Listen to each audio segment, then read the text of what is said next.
Hey guys, I got a new video for you today, and today we're going to be talking about EDC knives and specifically my philosophy behind what type of knives I carry and why I carry them. Now I do want to start off the video by stating that this is my opinion and it's specifically as it relates to how I carry my gear, so just keep that in mind. Now for the most part I carry two knives on a regular basis, and that is because I submit to the philosophy that two is one and one is none. And what that means is that if my primary blade goes down, I lose it, it breaks or something like that, I have a secondary blade that I can rely on, so I always have a knife with me. Now, as I already mentioned, I do carry a primary blade, and that's generally going to be a knife that is a little bit bigger, or it might be a knife that I'm testing as part of my EDC rotation. As of late, it's been this one right here. This is the CRKT Outrage. And if you guys saw from my review of this knife, it is a great EDC option. That flipper works really nice. The blade locks up nice and tight.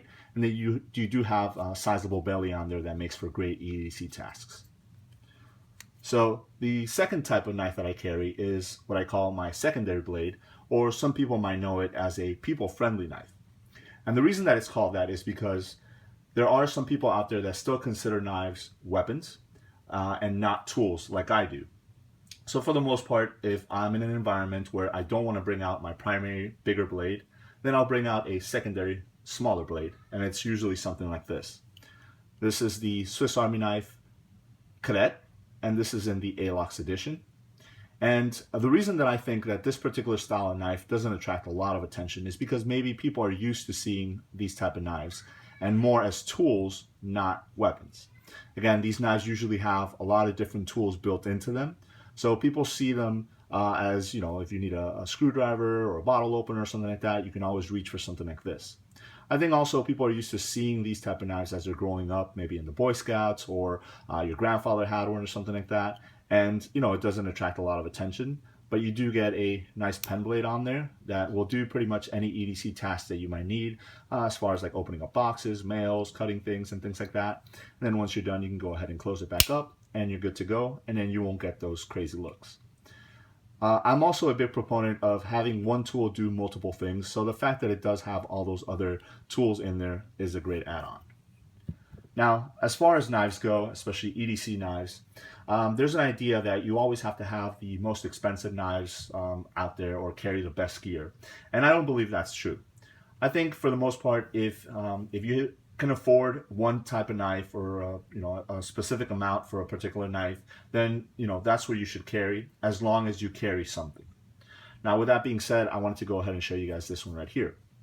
Now I think this makes a great people-friendly secondary blade. As you guys can see, it is very classic looking. It has that kind of buck 110 look to it. It looks really nice with the two colors and then the bolster right there. It takes two hands to open it. You can go ahead and open it back up. It's got a nice pen blade there, and then you have your lock back here. Close it back up, and then you're good to go. Now I actually just picked this up at my local Walmart for $3.88, and I think for that price it makes a great secondary knife. You can just drop it into your pocket. There is no pocket clip on there. So, this is a great add-on to anybody's EDC if you want to go ahead and augment it to a primary carry knife. Sticking with the idea of not always having to carry the most expensive knife out there, I wanted to show you guys this one here. I actually came across this knife at my local gun show, and it caught my attention because of the scales here. It's very reminiscent of the Spyderco Paramilitary 2. So I decided to pick it up, and in looking around, I noticed that it had a lot of little hidden details. First off, the pocket clip is nice and high, so the knife rides really low. It's a nice mid-sized knife, which is really good for EDC carry. So I can easily see this style of knife being either a primary or a backup knife. The blade has a really nice design to it, which makes cutting really good. And it's also a slip joint like the Swiss Army knife, so there is no locking mechanism on it. On the end right here, you do have a glass breaker. And then the coolest feature of this is these two little areas in the back here.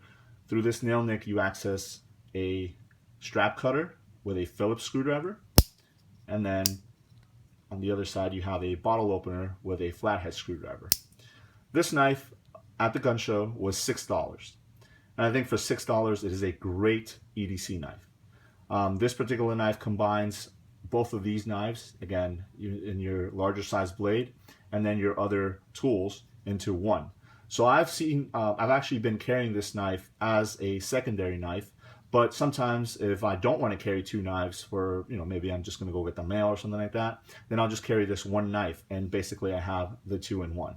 But again, $6 at a local gun show. Again, it's not, any type of high-end brand or high-end steel or anything like that, but I think it works great. And for the most part, again, if that's all you can afford, as long as you are carrying something, I think that is, the best scenario. Just make sure that you do carry something.